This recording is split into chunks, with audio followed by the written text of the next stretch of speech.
Vamos. Y se... ¡Hola! ¡Hola! ¿Cómo están? ¡Bien! ¿Y tú? Niños, ¿saben qué hablaremos hoy? ¡No! ¿Saben con qué letra empieza la palabra mamá? ¡Con la M! ¡Sí! Entonces hoy día hablaremos de la letra ¡M! M. Ya, ¿saben qué palabra empieza con M? Bueno, vamos a decir palabras y según esas palabras vamos a hacer la clase de hoy. Ya, ¿de qué quieres hablar tú? ¿Yo?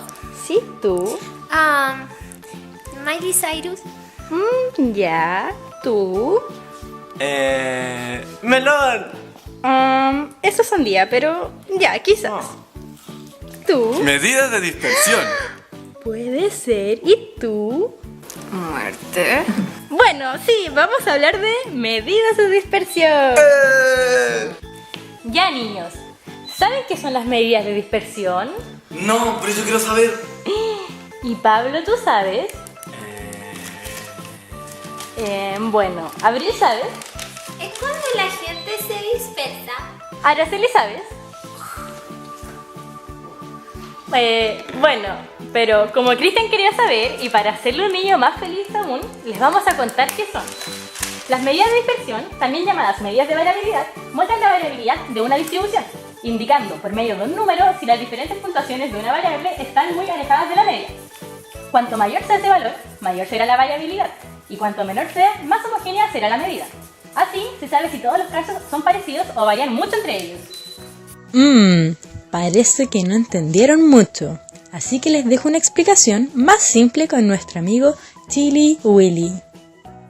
Bueno, niños, las medidas de dispersión son valores numéricos que nos permiten cuantificar qué tanto varían los datos de un conjunto respecto a un valor de referencia.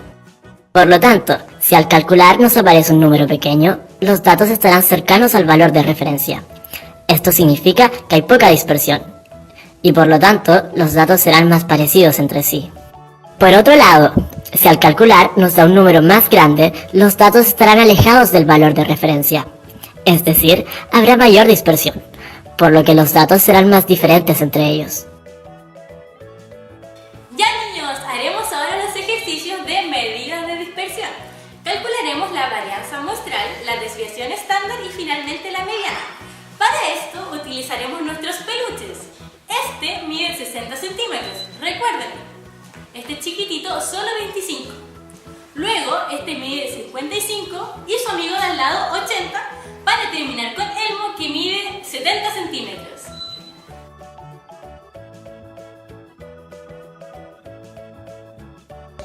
La varianza muestral representa la variabilidad de los datos respecto al promedio en términos de unidades al cuadrado. Se obtiene sumando la diferencia de cada dato con el promedio elevado al cuadrado y luego dividiendo por el total de datos menos la unidad.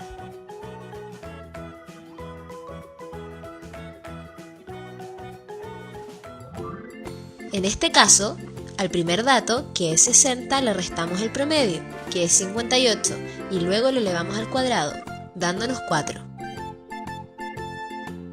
Al segundo dato, que es 25, le restamos 58, lo elevamos al cuadrado y nos resulta 1089. Repetimos lo mismo con cada dato.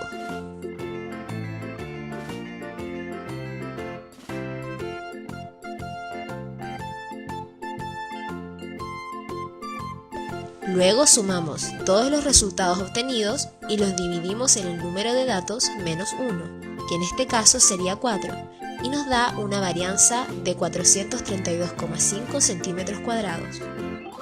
Al analizar este dato, es importante considerar que su medida está al cuadrado y, por lo mismo, es un poco más complejo de interpretar.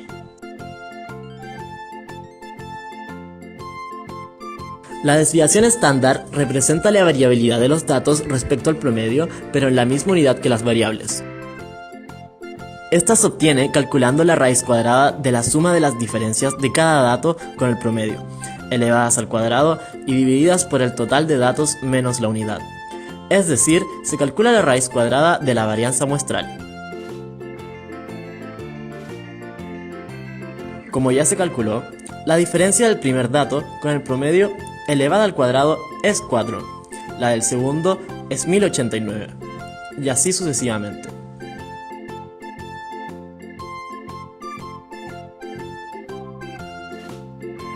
Luego sumamos todos los resultados y nos da 1730. Lo dividimos en 4, dando 432,5 centímetros cuadrados.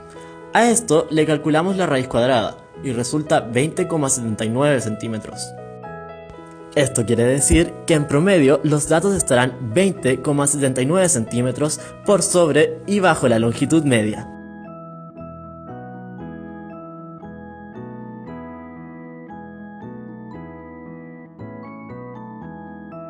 La desviación mediana representa la variabilidad de datos respecto a la mediana o dato central, en la misma unidad que la variable de estudio. Se obtiene sumando los valores absolutos de la diferencia de cada dato con la mediana y luego dividiendo por el total de datos. Para esto, primero debemos ordenar los datos de menor a mayor. Luego, identificar el dato central, que en este caso es 60.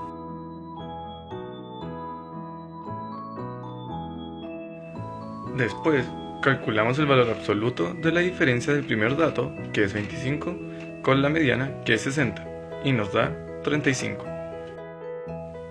Realizamos lo mismo con todos los datos de la tabla.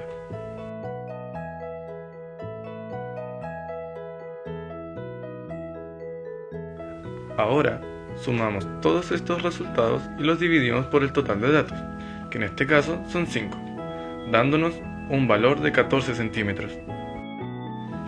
Esto quiere decir que en promedio los datos se desvían 14 centímetros de la mediana o dato central.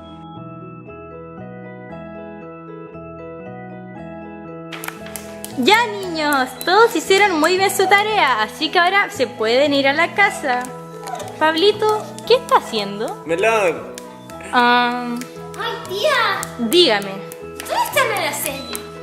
¿verdad? ¿Alguien sabe dónde está Araceli? Tía, la encontré. Está jugando ahí arriba, tía. ¿Dónde?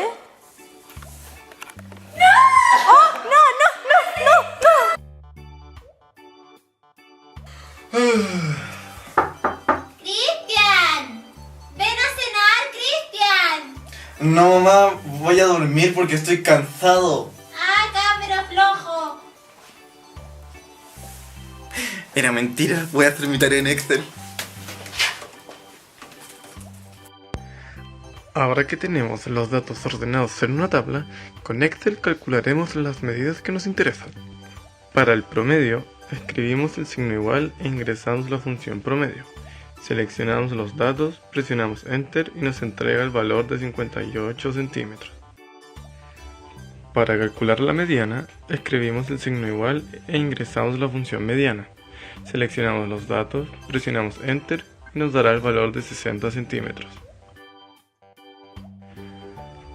Para la varianza muestral, escribimos el signo igual e ingresamos la función var_s que se utiliza para muestras y presionamos Enter, entregándonos el valor de 432,5 centímetros cuadrados. Para la desviación estándar, ingresamos la función desbest.m que se utiliza para muestras y presionamos Enter, dándonos 20,79 centímetros. Para la desviación mediana no existe una función en este programa, por lo que tendremos que calcular a mano mediante la fórmula.